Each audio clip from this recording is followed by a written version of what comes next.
Bienvenidos amigos a esta reflexión del día de hoy, lunes. Ya estamos dentro de la Semana Santa.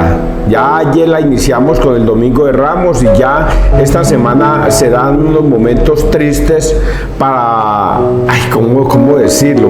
Tristes o alegres. Es que eso es tan difícil de definir.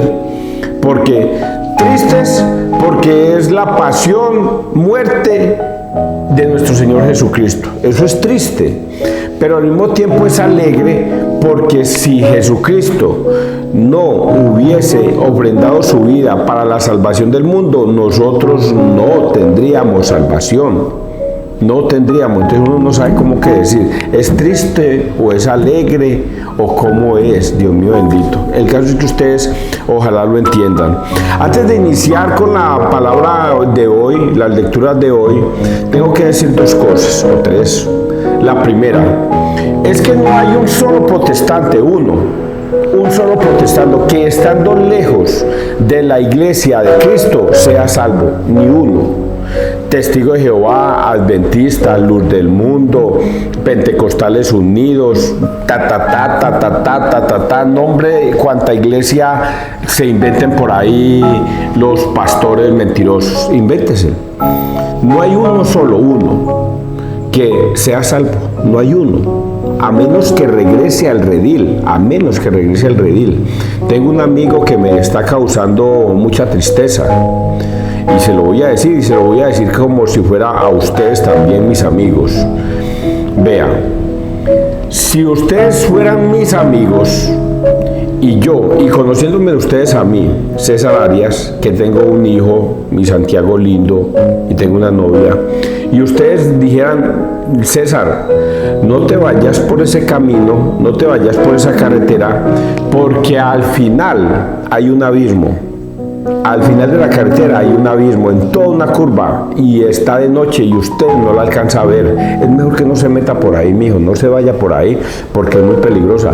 Se puede morir usted, su niño, su novia, con los que usted va, porque van a caer a ese abismo. Es mejor que no se vaya. Estoy seguro que si ustedes fueran mis amigos me harían ese consejo.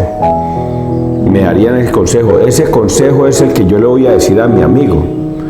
Como un ejemplo, si usted se va por ese camino, se va a ir a ese abismo, usted, su esposa y su niña, y usted es el culpable, porque yo se lo estoy advirtiendo, yo le estoy diciendo que no se vaya por ese camino porque van a ir a parar a un abismo, y usted, que ya sabe, va a arrastrar a su esposa y va a arrastrar, algo más triste, va a arrastrar a tu niña al abismo. Eso es lo que le pasa hoy día a los protestantes.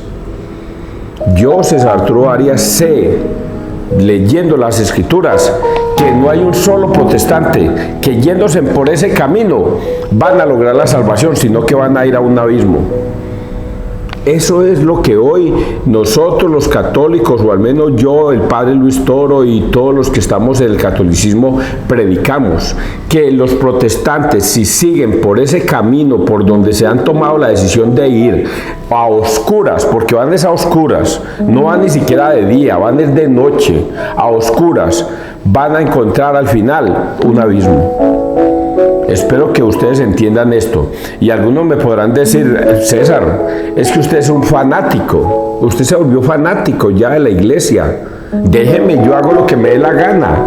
Y no es fanatismo, muchachos. No es fanatismo. Fanatismo sería que yo cogiera un revólver o un látigo y los obligara a ustedes a no irse por ese camino.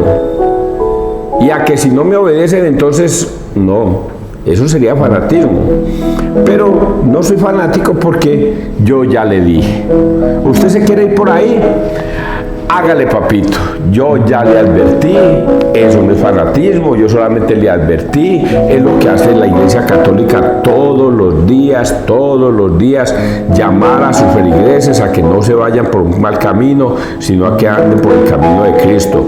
Porque Jesucristo ya lo dijo. Yo soy el camino, yo soy la verdad y yo soy la vida. Nadie puede ir al Padre por otro lado, sino por el camino correcto. Y el camino correcto es el de la Iglesia Católica. Pero algunos me dirán, pero ¿y usted cómo me asegura que la Iglesia Católica es el camino correcto? Dijo, eso tan fácil, hombre, hágame una pregunta más difícil. La palabra de Dios, en este momento es un celular, pero aquí está la palabra de Dios, te muestra que Cristo en Mateo 28:19 le entregó a los discípulos ese testamento y les dijo: vayan, prediquen, hagan que todos los pueblos sean mis discípulos, bautícenlos en el nombre del Padre, del Hijo y del Espíritu Santo, y enséñenles a obedecer todo lo que yo les he mandado, todo lo que yo les he mandado. Y eso es lo que la Iglesia Católica ha hecho: enseñar, lo que Cristo dejó estipulado. La palabra de Dios nos asegura de que la Iglesia Católica es la que fundó Cristo en Mateo 16:18. La palabra de Dios nos asegura que Pedro es el descendiente de Cristo en la tierra.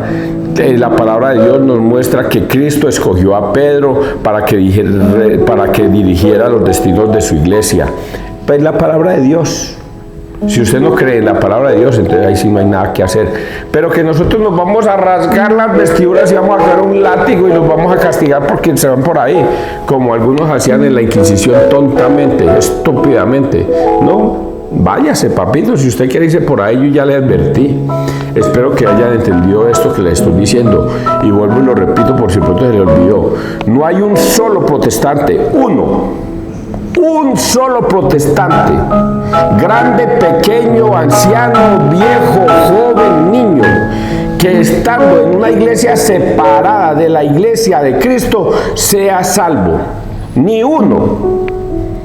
A menos que tengo que decirlo porque si no quedo como un pecador, a menos que regrese al redil de Cristo, o sea, confiese ese pecado y apostasía y regrese a la Eucaristía, a la confesión y a caminar por los caminos de Cristo. Espero que lo logren entender, pero si alguna persona quiere que le explique más, llámeme. 316-782-7170 es mi teléfono. Dígale, venga, explíqueme más sobre la Escritura, venga, explíqueme más sobre la Biblia, o venga, compartamos la Biblia.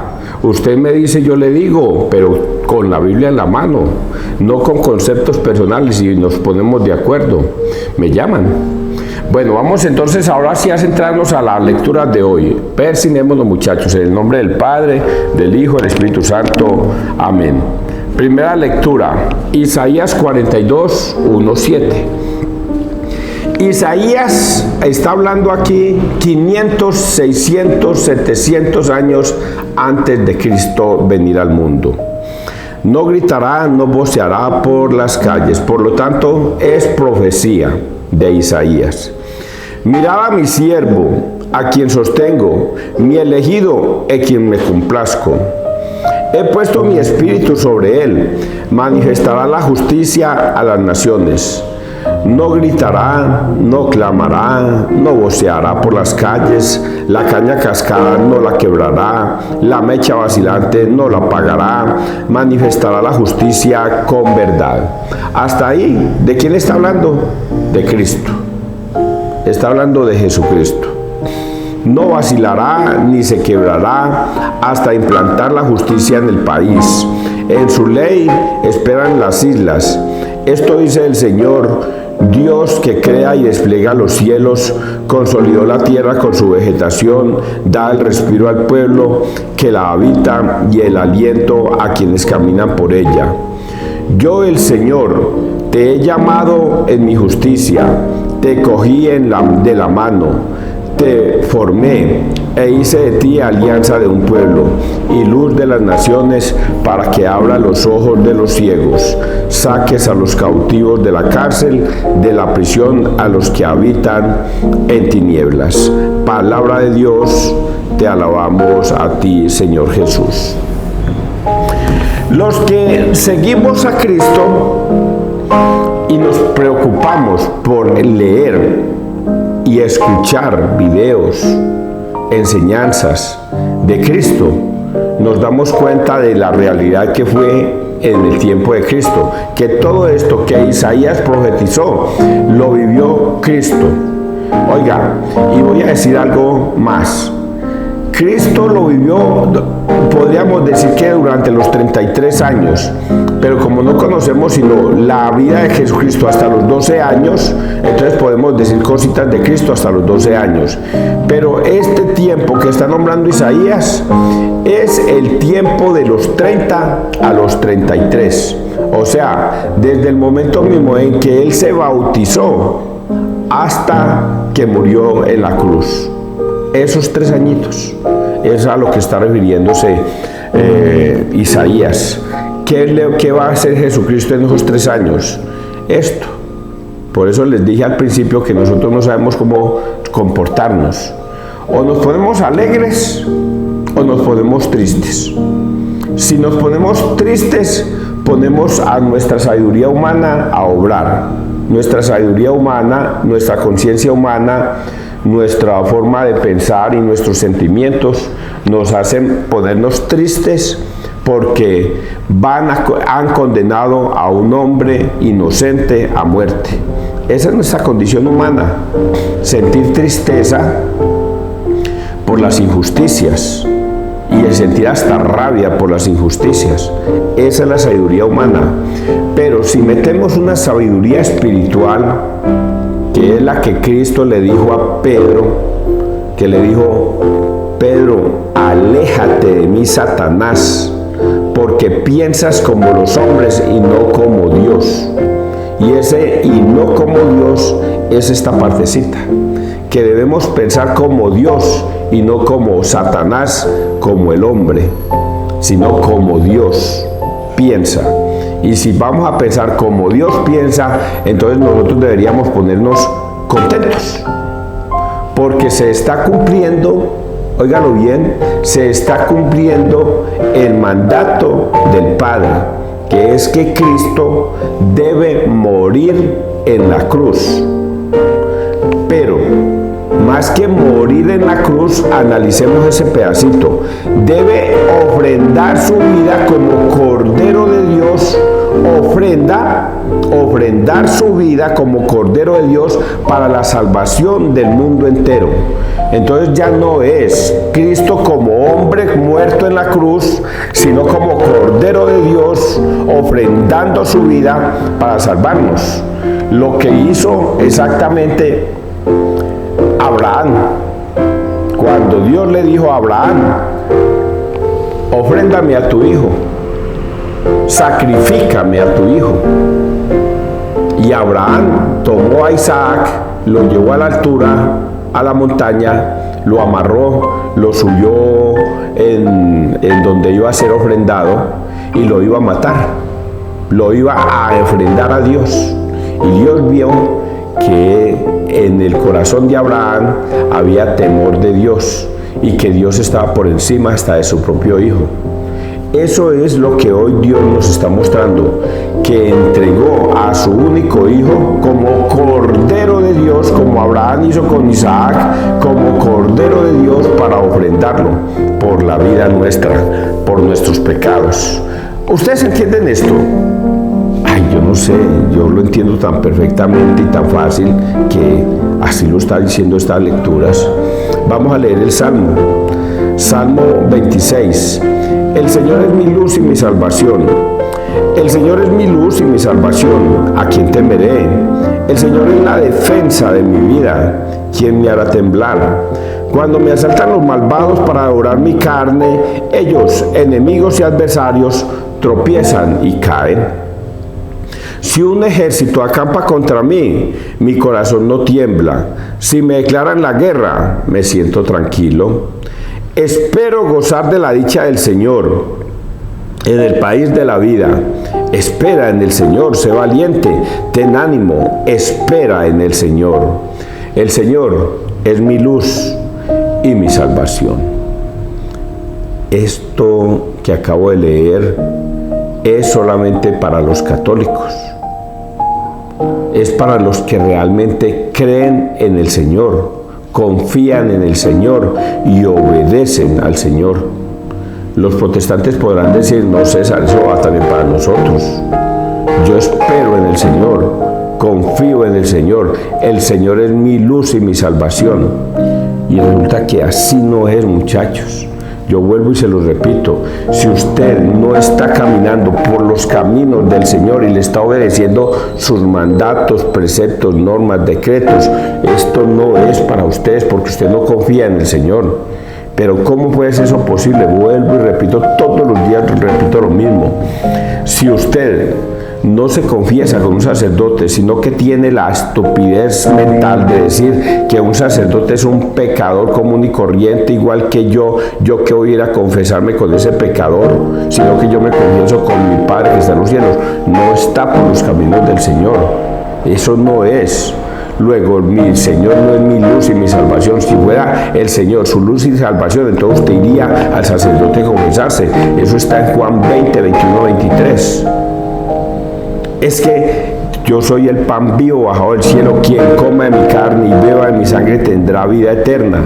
Y usted dice que no, que eso es un simbolismo. Nosotros celebramos la Santa Cena y eso es más que suficiente. No está por los caminos del Señor. Luego, el Señor no es mi luz y mi salvación. Usted está creyendo en algo que no es de Cristo. Porque Cristo en Juan 6:53 lo dice. Juan 6:53 lo dice. Quien no coma de mi carne ni beba de mi sangre no tendrá vida eterna. Entonces, el Señor no es su luz y su salvación, porque usted está creyendo cosas erradas, cosas que no corresponden a la realidad que está escrita en la Biblia. Vamos a leer el Santo Evangelio, Juan 12, 1, 11. Déjala, lo tenía guardado para el día de mi sepultura. 6 días antes de la Pascua fue Jesús a Betania, donde vivía Lázaro, a quien había resucitado entre los muertos. Allí le ofrecieron una cena. Marta servía y Lázaro era uno de los que estaban con él a la mesa. María tomó una libra de perfume de nardo, auténtico y costoso, le ungió a Jesús los pies y se los enjugó con su cabellera, y la casa se llenó de la fragancia del perfume. Judas Iscariote, uno de sus discípulos, el que lo iba a entregar, dice: ¿por qué no se ha vendido este perfume por 300 denarios para dárselo a los pobres? Pero lo dijo no porque le importasen los pobres, sino porque era un ladrón. Y como tenía la bolsa, se llevaba de lo que iban echando. Jesús le dijo: déjala, lo tenía guardado para el día de mi sepultura, porque a los pobres los tenéis siempre con vosotros, pero a mí no siempre me tenéis. Una muchedumbre de judíos se enteró de que estaba allí y fueron no solo por Jesús, sino también para ver a Lázaro, al que había resucitado de entre los muertos. Los sumos sacerdotes decidieron matar también a Lázaro, porque muchos judíos por su causa se les iban y creían en Jesús. Palabra del Señor, gloria a ti, Señor Jesús. Escucharon el texto. Aquí hay varias cositas para rescatar. Lo primero, vamos a escudriñar, esto se llama apologética, escudriñar las Escrituras, para que no leamos de corrido y no se nos quede absolutamente nada, sino que si escudriñamos, encontramos cosas que debemos analizar y ver. La primera, Jesús, la primera, empecemos en el orden. 6 días antes de la Pascua fue Jesús a Betania. 6 días antes de la Pascua. La Pascua es el sábado, el Sabbat. Entonces cuente 6 días antes. Sería como el domingo, el lunes. Sería un lunes. Sabbat. Sería el lunes. Fue Jesús a Betania, donde vivía Lázaro, a quien había resucitado entre los muertos. Ya ustedes recuerdan que Marta y María estaban muy tristes, primero porque habían mandado a llamar a Jesús para que fuera a curar a Lázaro porque estaba muy enfermito. Lázaro era muy amigo de Jesús, igual que María y Marta. Eran familia muy querida de Jesús y Jesús iba muy a menudo a visitarlos. Y Lázaro entra en una enfermedad, mandan a llamar a Jesús, pero Jesús se hace el bobito, digamos así, y no va inmediatamente, sino que espera 3 días, porque él ya sabe lo que va a pasar, el desenlace de esa situación, pero él quiere dejarnos una enseñanza, y por eso es que él se espera. Y 3 o 4 días después sí va, ya cuando es demasiado tarde. Lázaro ha muerto, pero ya todo eso tiene un destino. Lázaro debía morir para poder mostrar Jesús la gloria de Dios en él. ¿Y cuál era la gloria de Dios en él? Que iba a resucitar a Lázaro. Y ahí se demostró la gloria en él. Y así ustedes leen ese pasaje bíblico, van a encontrar todo eso.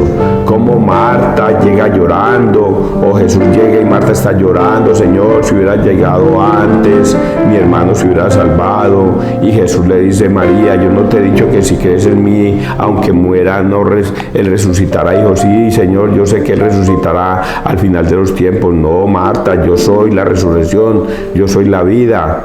Quien cree en mí resucitará. Y ahí mismo mandó a llamar a la gente: abran la puerta, o quitar la piedra. Lázaro, sal afuera. Y Lázaro sale afuera solamente para demostrar la gloria de Dios. Eso es lo que nos está diciendo aquí este texto. A quien había resucitado entre los muertos. Allí le ofrecieron una cena. Marta servía y Lázaro era uno de los que estaban con él a la mesa. Mire, Marta servía, porque ahí recordemos: Marta, Marta. Marta le dice a Jesús en una de esas visitas: Jesús, dile a María que me ayude en los oficios y los quehaceres de la casa. Mira que estamos alcanzados de tiempo. Y María estaba ahí echada a los pies de Jesús, escuchándolo hablar, predicar. Y por eso Jesús le dice: Marta, Marta, andas preocupada por los quehaceres de la casa, y María ha escogido la parte más importante, y nadie se la quitará.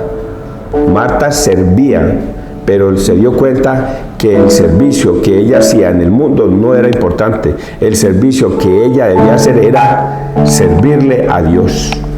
Y aquí dice: ella servía, Marta servía, y Lázaro, el que había resucitado, estaba ahí, porque era muy importante que Lázaro estuviera ahí.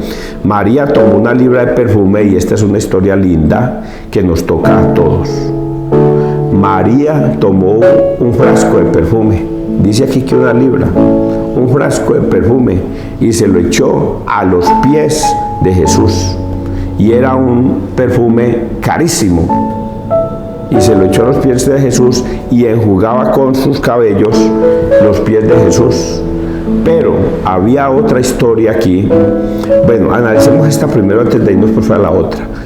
¿Cuántos de nosotros quisiéramos echarle perfumes a Jesús en los pies? Quisiéramos inclinarnos como María se inclinó a los pies de Jesús y llorar amargamente por todos nuestros pecados. A llorar amargamente por todos nuestros pecados. Todos los que creemos en Cristo nos sentimos así. Quisiéramos ser como María y sentarnos a los pies de Jesús y enjugarle sus pies. Y luego viene la otra parte: la envidia, los protestantes, la maldad.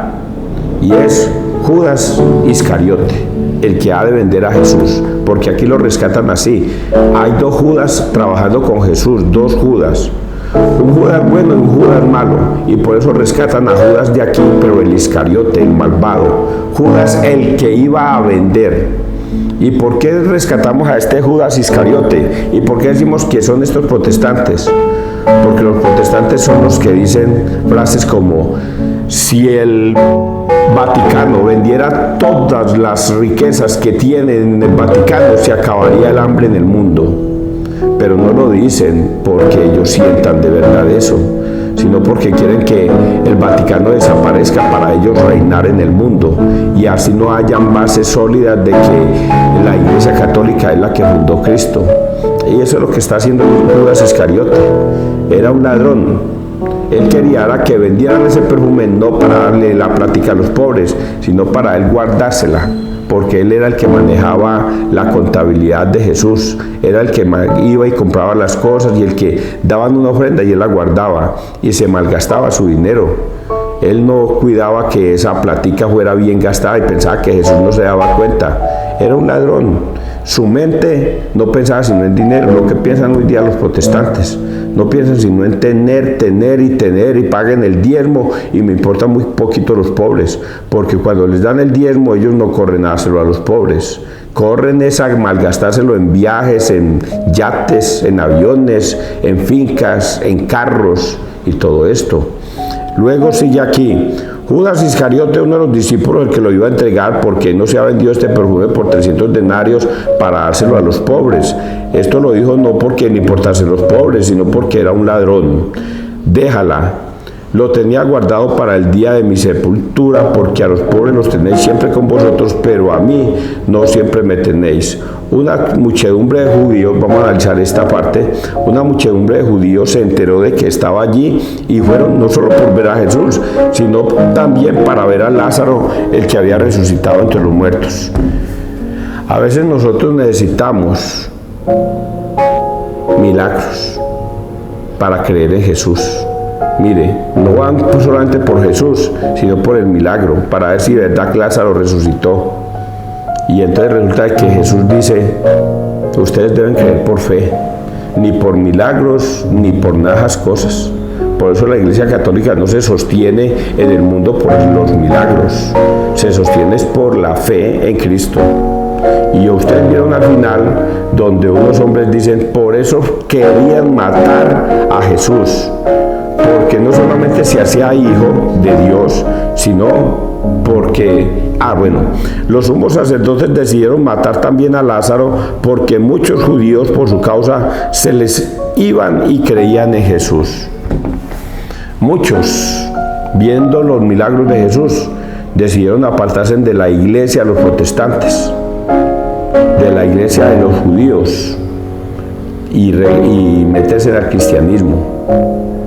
Algunos me van a decir aquí ya para terminar, César, nosotros éramos católicos y nos salimos de esa iglesia para meternos a cristianos. Y ahora sí creemos en Jesús. Ahora sí creemos en el verdadero Jesús, porque cuando estábamos en la iglesia católica no creíamos en Jesús, no íbamos de acuerdo a Jesús, nos emborrachábamos, nos prostituíamos, íbamos a misa y no éramos de Jesús. En cambio ahorita que me salí de esa iglesia y me metí al cristianismo, ahora sí creemos en Jesús. Oiga, se salieron de la iglesia de Cristo y se metieron al protestantismo. Más bien, dice el padre en una de sus alocuciones, y repiten varias veces, que algunos afirman eso, es que mi hija, ¿cómo le parece? Mi hija se salió y se metió al cristianismo.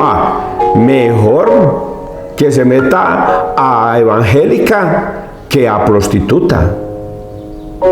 Y el padre les dice, mejor que se hubiera metido a prostituta que a evangélica, porque hasta Jesucristo lo escribe, las prostitutas y los publicanos les llevan la delantera. Se salva más fácil, óigalo bien lo que voy a decir para terminar, se salva más fácil una prostituta que un evangélico. Se salva más fácil una prostituta que un evangélico. Así es que esto que yo estoy diciendo es muy serio, muchachos. La Iglesia Católica es una cosa muy seria y la palabra de Cristo es demasiado seria y estricta. Así es que yo ya les prediqué hoy. El que quiera oír, que oiga. Que Dios te bendiga, que Dios nos bendiga donde quiera que todos estemos.